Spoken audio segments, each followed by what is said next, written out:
Assalamu alaikum everybody. Bismillah, alhamdulillah, wassalatu wassalamu ala rasulillah wa ala alihi wa sahbihi wa man wala.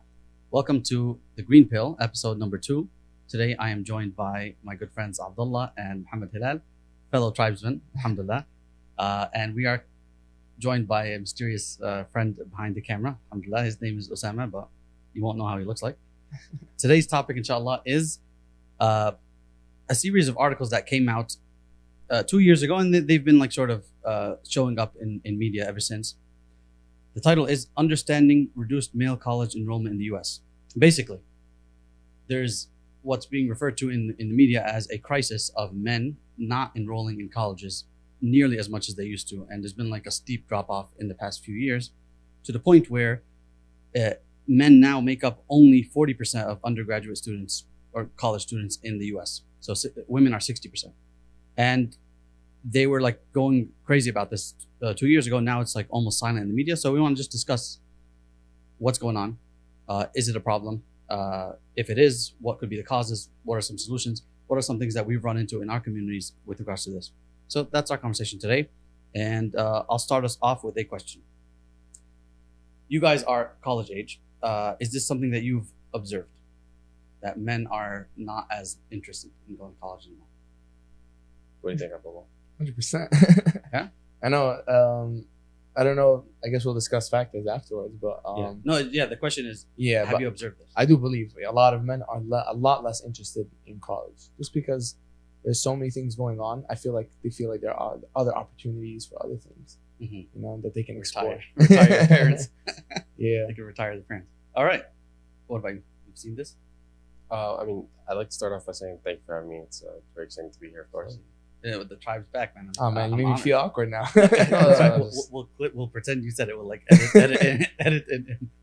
Just saying, like, and so obviously, one of the reasons I'm assuming that I've been invited here is because of my unique perspective and then also background with college. Yeah. And given the career path that I've taken, basically to answer your question, the reason that I believe a lot of people, or a lot of men especially, are straying away from considering going to college is because it has to do a lot with social media. With social media now, obviously you have delivery of content, and especially content that you can cater and shape in whatever you like to everybody around the world.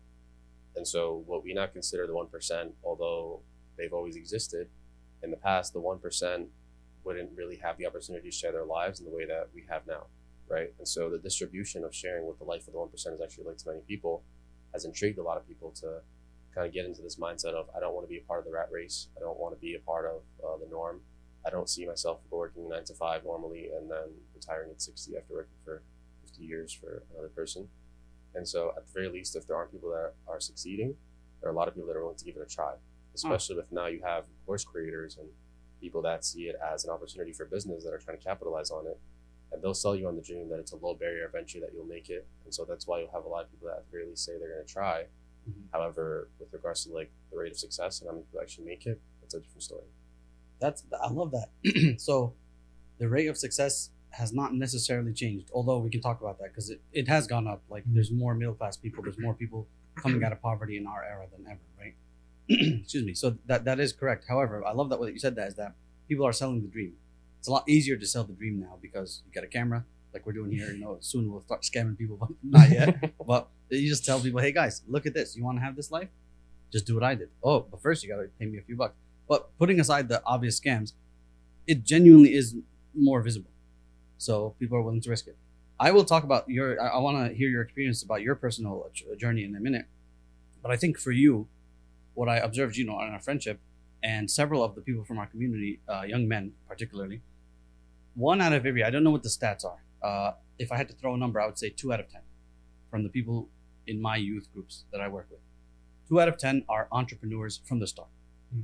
I could see it in him when he's 16 onwards, whatever the age, but before the college age has got there.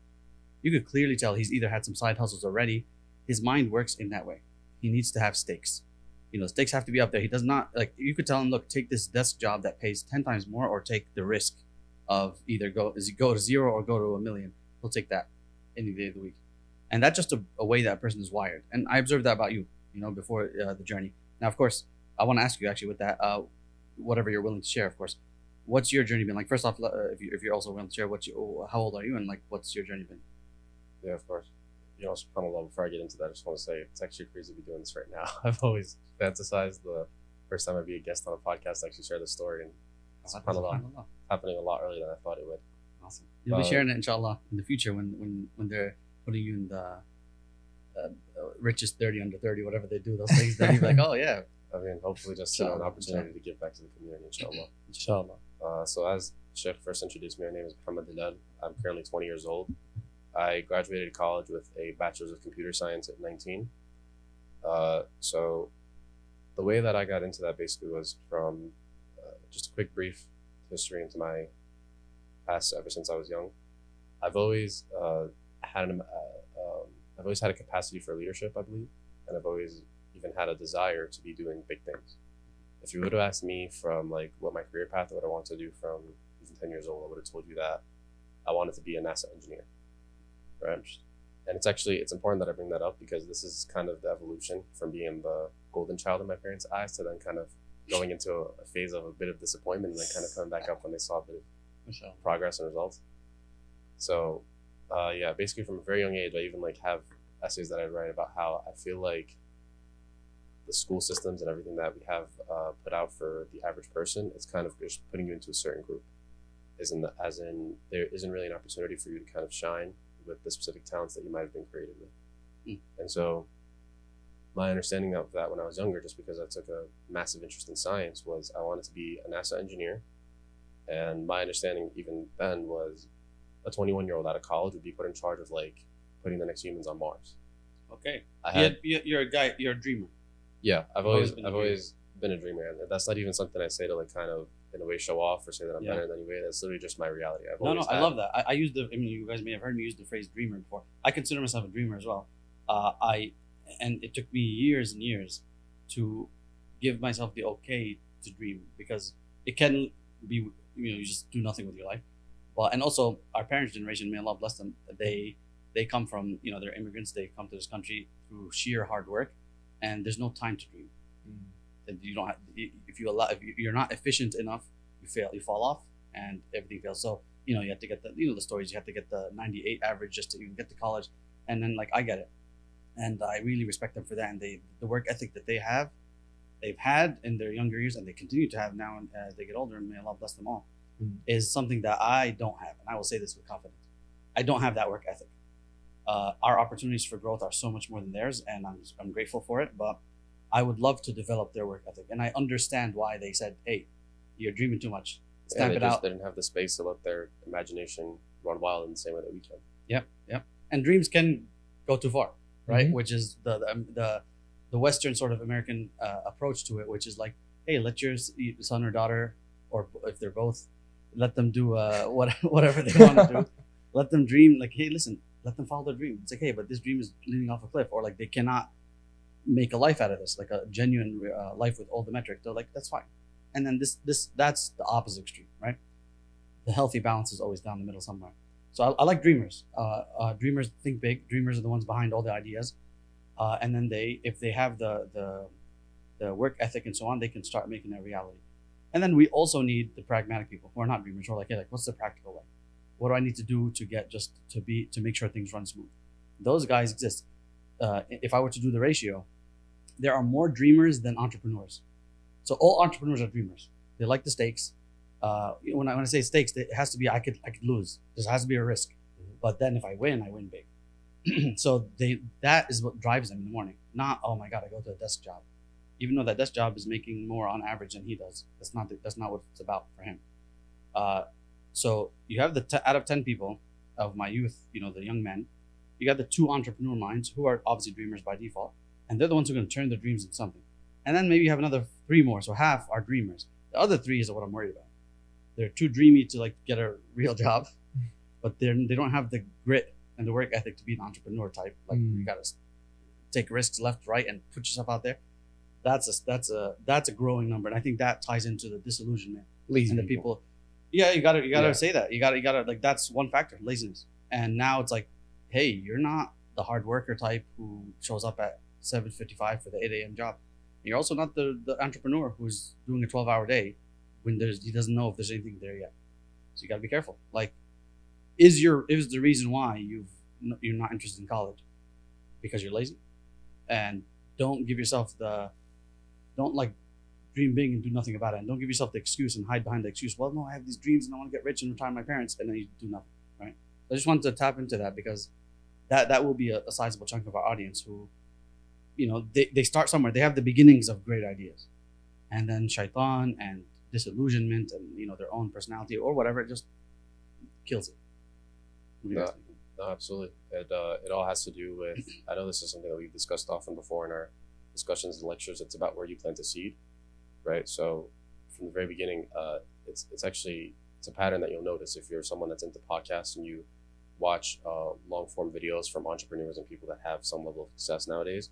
A lot of them have this pattern of saying how they've gotten the drive to do what they've accomplished from their youth. It was because in some way, some form, a seed has been planted when they were younger.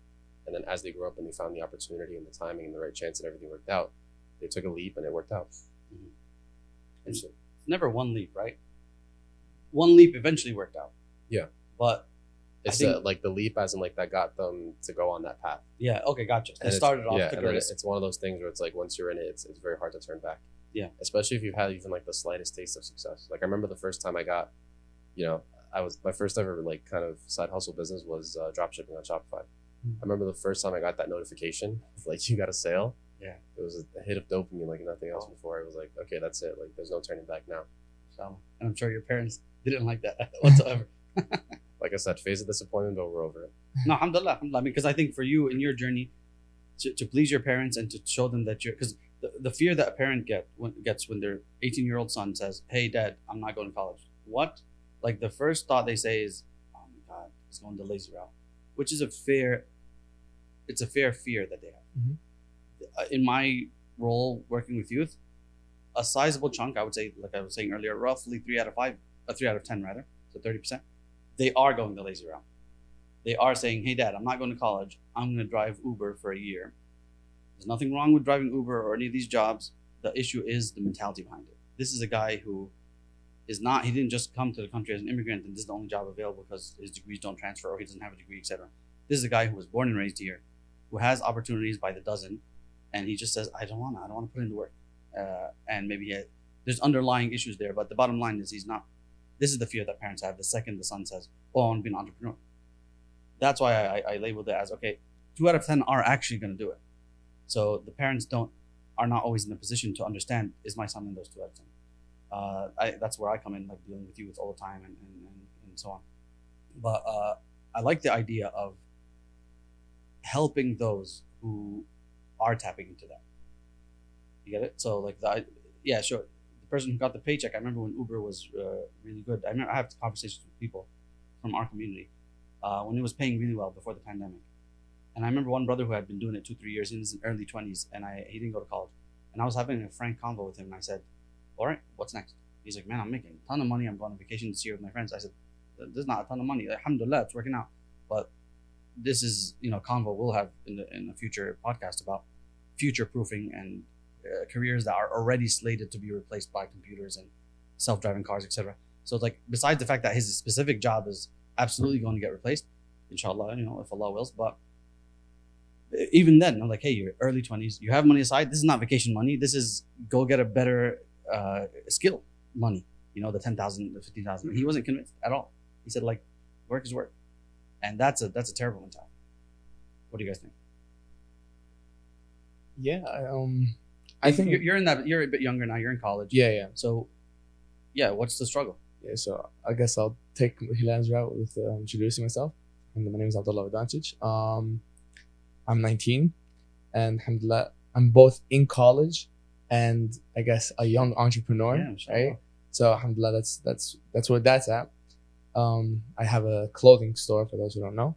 So worth of $10 million on the street right now. No, we'll put up both your guys' businesses inshallah, in the description. Yeah, so I do see that a lot though. There are a lot of people who are, like you said, dreamers, and they don't have a future plan. Kind of almost like they think big, like, oh, in the future I want to do this and this and this, but they don't have a strategy. They don't have like, how do I get to that point, right? They're just like, I don't know, I have a plan, I'm gonna make $1 million. It's gonna work out some way, one way or another, right? And again, like because of social media influencers, because people were saying like you can make $1 million easily.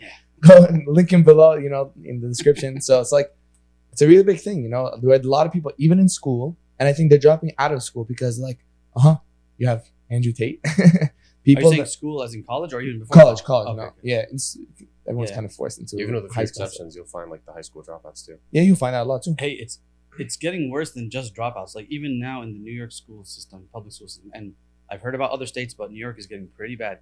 The education levels are dropping off a cliff. It's not like naturally 1% per year. It's like nosedive. Post COVID it was a real. It makes you really wonder about the COVID. I'm not going to get into the conspiracy, but no, honestly, it was insane. Like my friends who work for the DOE, they're telling me I cannot believe what I'm seeing. The kids who spent a year or two at home, obviously at home was you press the Zoom, you get your attendance, and you go back to sleep. And some people graduated that way. Others, the people who were for example, last year of high school, they got lucky, alhamdulillah, because they didn't get to ruin their life with the 2 years of COVID. Now the people who are in college, people sleep through college anyway, and they just do what they want to do.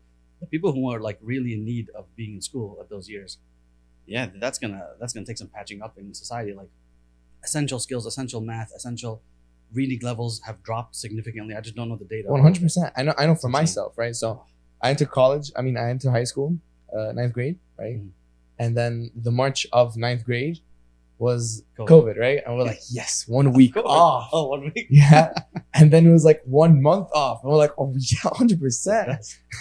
And they're like, no, what are the tests in high school? I just forgot, man. We didn't even take them, so I don't care. Oh, you're one of those generations. Yeah. You didn't take your regions? Huh? Yeah, I didn't take those regions that year. Bio, I was studying bio and chemistry. I was really good. And I was like, now I have to take them. Perfect, right? And then we ended up, subhanAllah, 2 years in COVID. I switched schools and then I came back to 11th grade, and subhanAllah, my journey is a little bit different. I graduated early, so I was in high school for a total of 1.5 years, right? Oh. But that year, like from half of 9th grade to 11th grade, I missed out on a lot of math. Forget about physics. I did not do that at all. And most of my classes were just pass, just because I did attendance. So I can imagine only just rest of people. And I was, alhamdulillah, I was pretty studious. Like I was getting grades and whatever. Yeah. And your parents cared. Yeah, except during COVID. But besides the point, like I was like, imagine other people. Oh no, it's terrible. Yeah, people like they don't study as much. They don't do as much homework. Anyways, it's like it's completely different. It's getting worse and worse. Just observing the data and the people who work in the system, they're like, hey, I don't even know. This is a runaway train, and I don't know what to do. Like the teachers are like, I'm doing my job the best I can, but the standards have dropped so much in such a short time that where do we do now? Where do we go from That's been a pattern actually. I feel like with a lot of people in COVID, including myself, I was one of the people that tried to capitalize on COVID as much as I can, as much struggle and.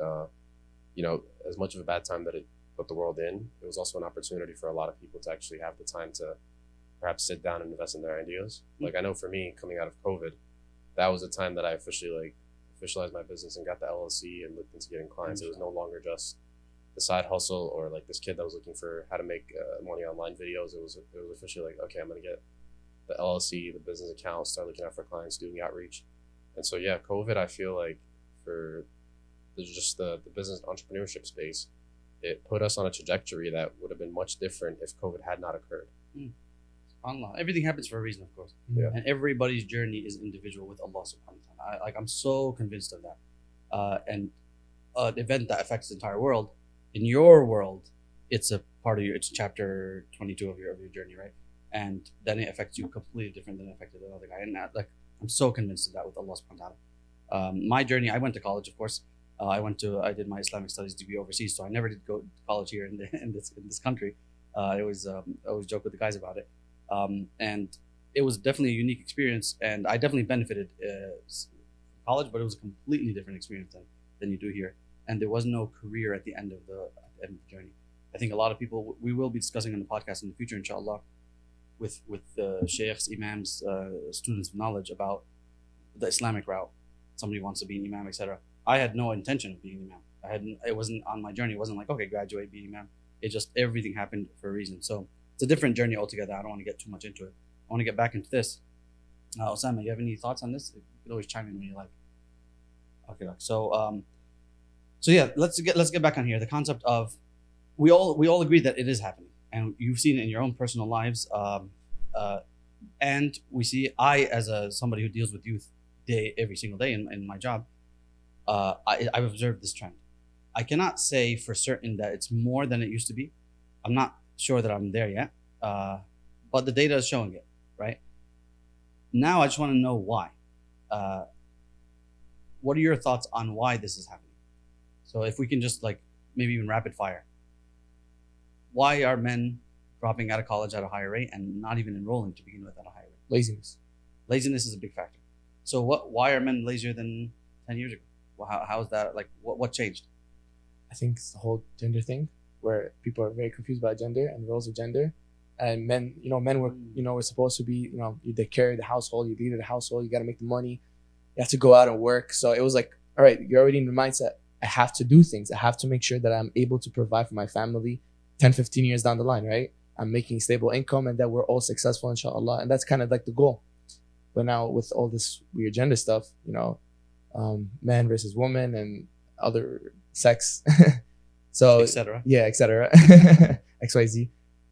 It's become a problem. I think men are like either confused what their role is supposed to be in the household, in society, or just like, I don't know, men just seem very different. We're like not built anymore to just do things. So you started by saying laziness. Initially, it feels like you're blaming the men, but then you switched over a little bit as if, like, I believe in individual responsibility. At some point, Allah didn't put you in the world and say nothing's your fault. That doesn't how it works. Umar ibn Khattab radiallahu anhu became Muslim at 35 years old, roughly. Mm-hmm. He started his Islamic journey at 35. So, like, that's older than all of us here in this room. So when he did that, he couldn't blame and say, well, no, I was drunk. I used to be a drunk. He used to drink and he had a temper. And my dad raised me this way. And he could have said all these excuses. There's no narrations where he ever did that. He just worked on himself. That's it. That's what you got to do. So I think we can all agree. We firmly believe in that. You just got to work. Like Allah put you where you are now and how this life is in your personal life. Get to work, right? That's one thing. So there is personal blame of laziness, but you're talking about society has led them there. Yeah, to that stage of laziness. Yeah. Actually, I think this particular concept needs a bit of clarification, Abdullah. So when you say laziness, are you saying that someone has literally decided to drop out of college just to sit at home and not make any attempt at success? No, sir. LDAR, brother, my favorite concept. We talked about this before. Lay down and rot.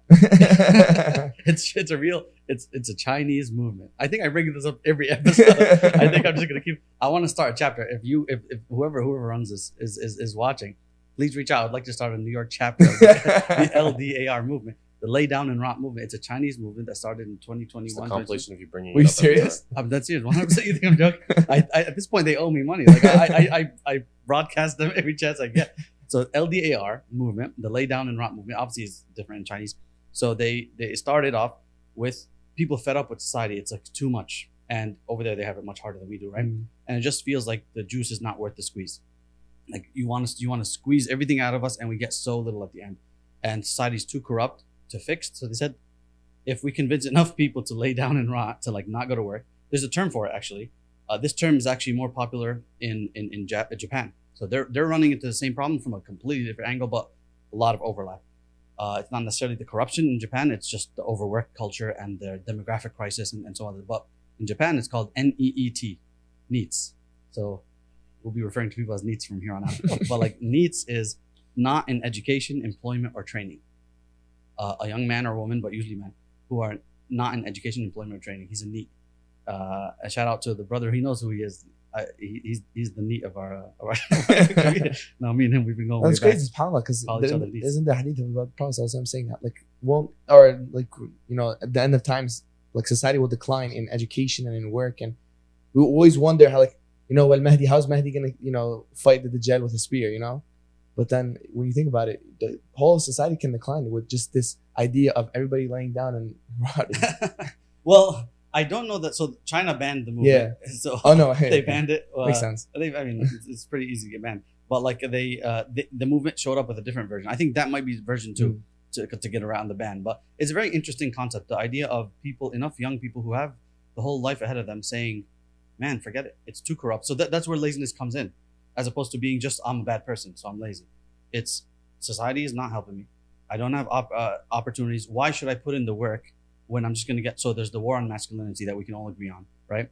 So many masculine traits, traditional biological masculine traits, have been presented as negative.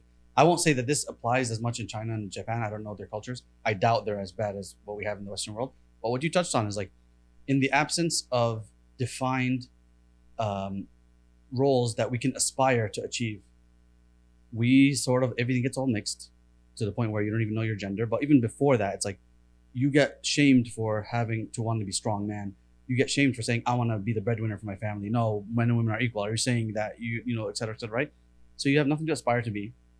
And you're not tethered to a religion or to faith where God commands you. Like there's a certain power when we say as Muslims, God commands you to have a beard. Or, you know, the Prophet ﷺ says, like there's some power in it. Like it's not just, oh, it looks nice. It's like, no, I should do this. This ties me to God. God appreciates this behavior from me. There's a power there, right? It grants it value. God wants me to take care of my family. When the Prophet Muhammad ﷺ says, a dinar that you spend, so money that you spend on jihad, money that you spend on charity, or money that you spend to feed your wife. The Prophet ﷺ says, which of these three is the closest to the eyes of Allah? It's most rewarding in the eyes of God. Which one of these? What do you think? So money spent on jihad, money spent on sadaqah, or money spent on feeding your wife?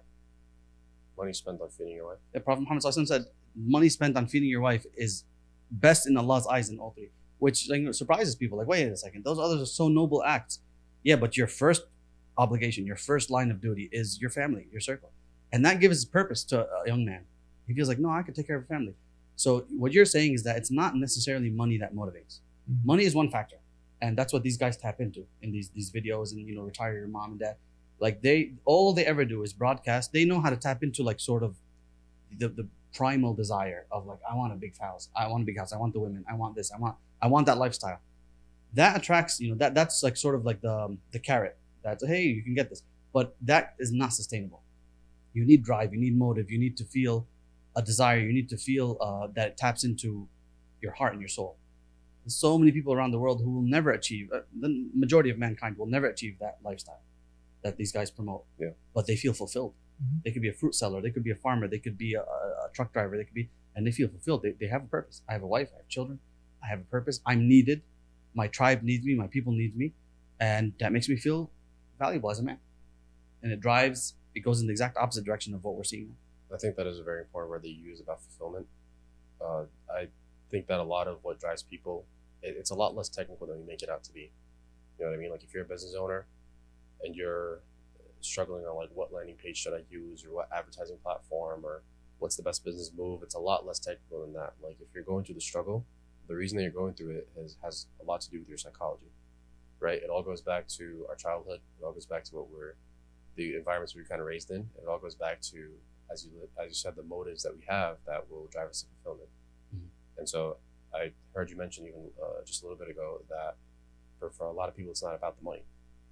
It's about other things that drive them. Even though they desire money, there's nothing wrong with desiring the money or an easier life.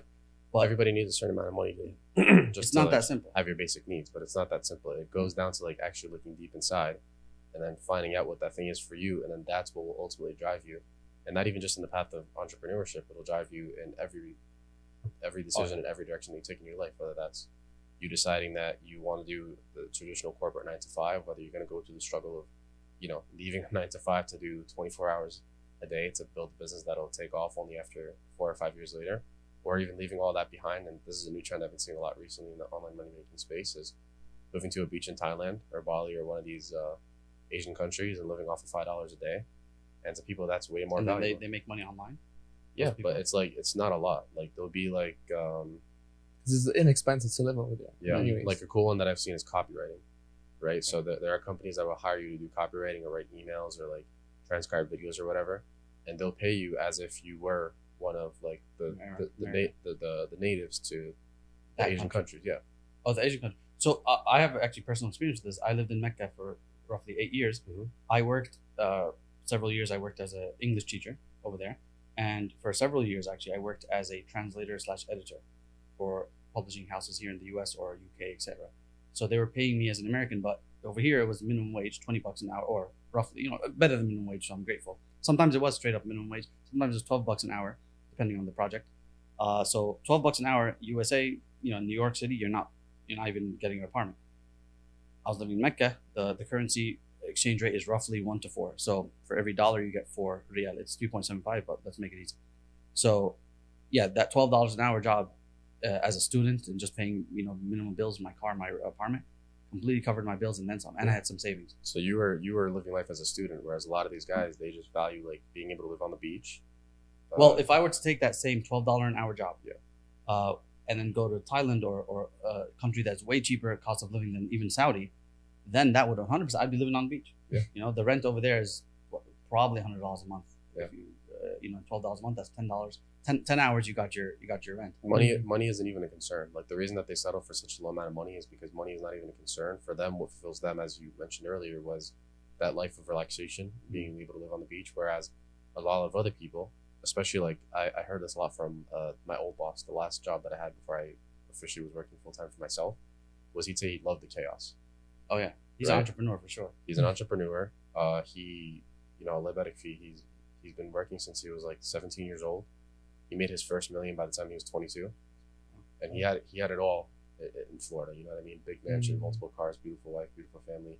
He had his family members working with him, which always fascinated me about him because every time I've seen somebody get extremely close with their family or friends in terms of business, when things go wrong, everything just shatters. And it's scary. It's a tough holiday season for everybody when they meet up. Whereas with him, like subhanAllah, they made it work. So yeah. Anyways, he ended up in New York because he said his life literally got too comfortable in Florida. Oh, he lost that chaos. He lost that discomfort. Stakes. He Stakes lost were that too edge. low. Exactly. It wasn't there. He's for a him. fighter. So what did he do? He sold everything. Whoa. He moved his entire family, his entire 5 companies, all his employees, everything over to New York City. Mm-hmm. He invested I think more than $1 million to get this set up. And then only when he was back here under the stress, coming in at 6 a.m., leaving at past 7 p.m., that's when him and I would have personal conversations a lot. That's when he would tell me, I'm back in my nature. I'm back in my element. This is what I was meant to be. And his name is Andrew Tate. Okay. Imagine. No, I mean his name is Jose Zuniga. If you guys don't already know him, his name is Teaching Men's Fashion. That's his name of his YouTube channel. Wow.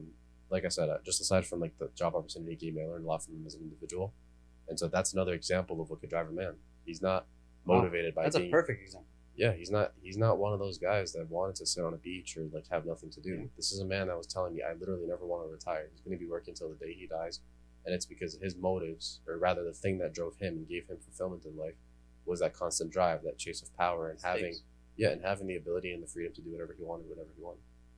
I respect that in the sense of, well, I just want to give a disclaimer to our viewers is that everyone's built different. The thing about the internet is that people show you those videos and you go like, wow, I want that life. But it takes time. And this is the good part about having mentors. You need mentors in your life. 100%. You need people who are 10 years ahead of you in the journey that you want.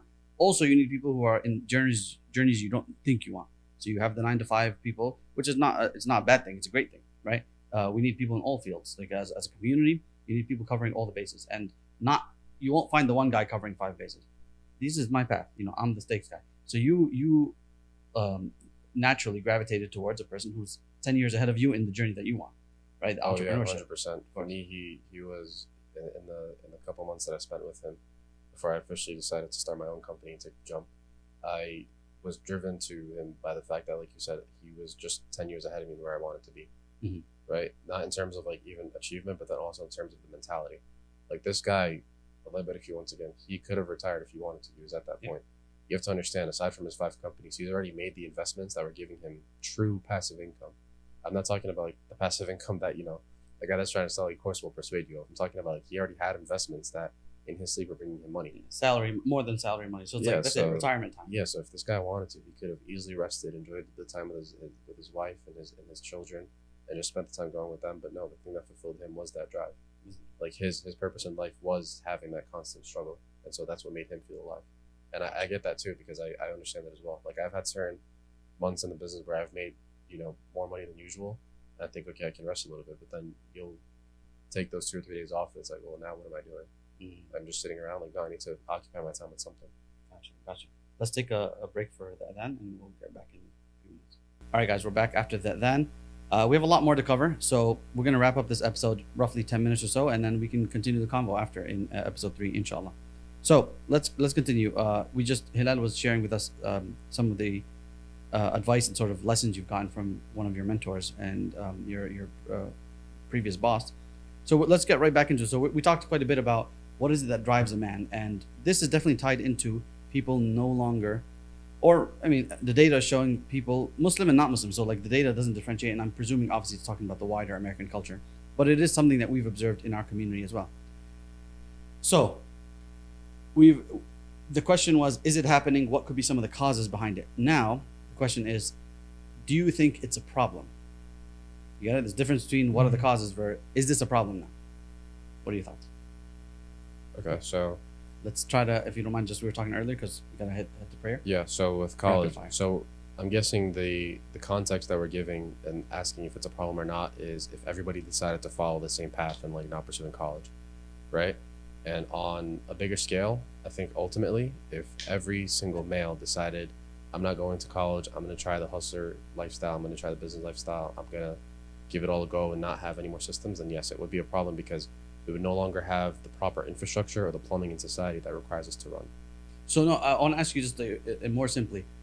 Right now, we've seen colleges are up to, and this is the data that I'm reading, it's up to now 60% women, 40% men, which had a relatively steep drop off in the past 10 years. So it is a concern for them, not just for the businesses of running the colleges, which is entirely a business here in America, but men are not seeking higher education.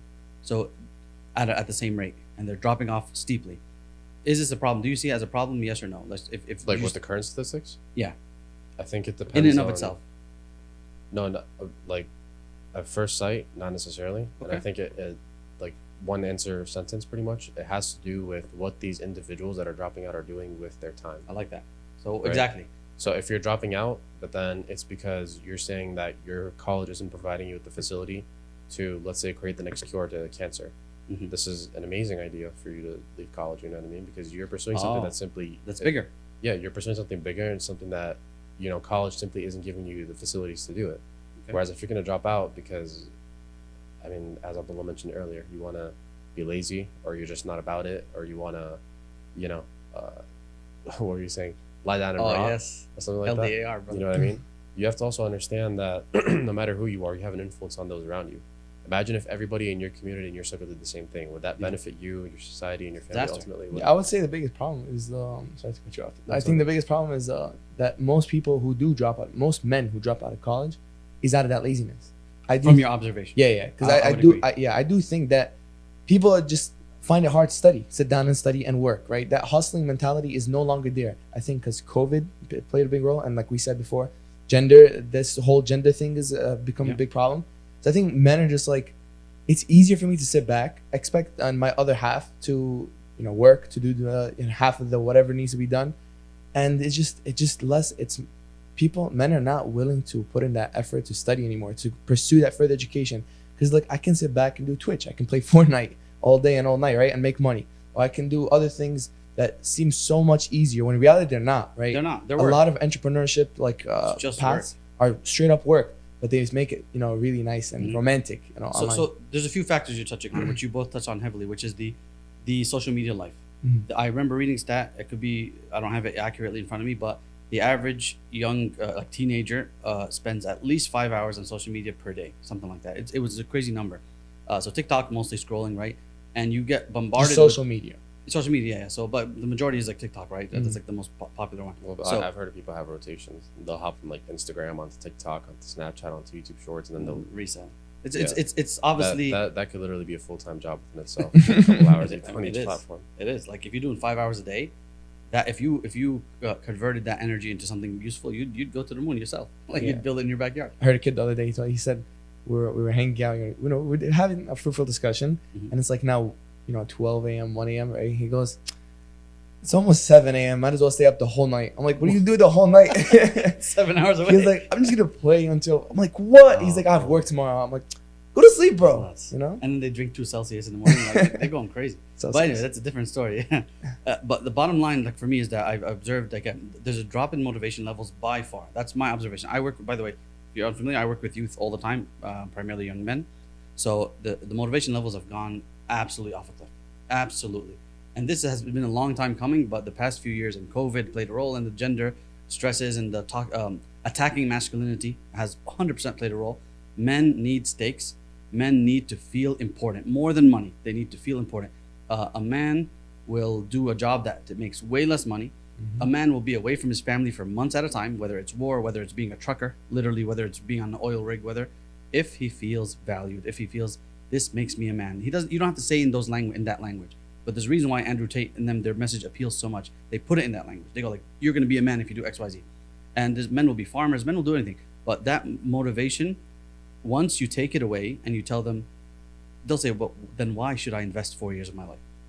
Why should I sit in this book and it's so boring for hours and hours and hours when I can't even guarantee a job because of the economy, etc. And I'm going to be there's you get into the propaganda and the psyops from all directions, right? Where it's like, well, they're only going to hire women anyway, or they hire more women than men. And some of these things are real stats. Others are just like lies. They put or they misunderstood the stats, for example, or they're going to only hire minorities and or this or that or whatever, right? They feel that there's a war on them, so they're like, you know what? The motivation level goes to zero.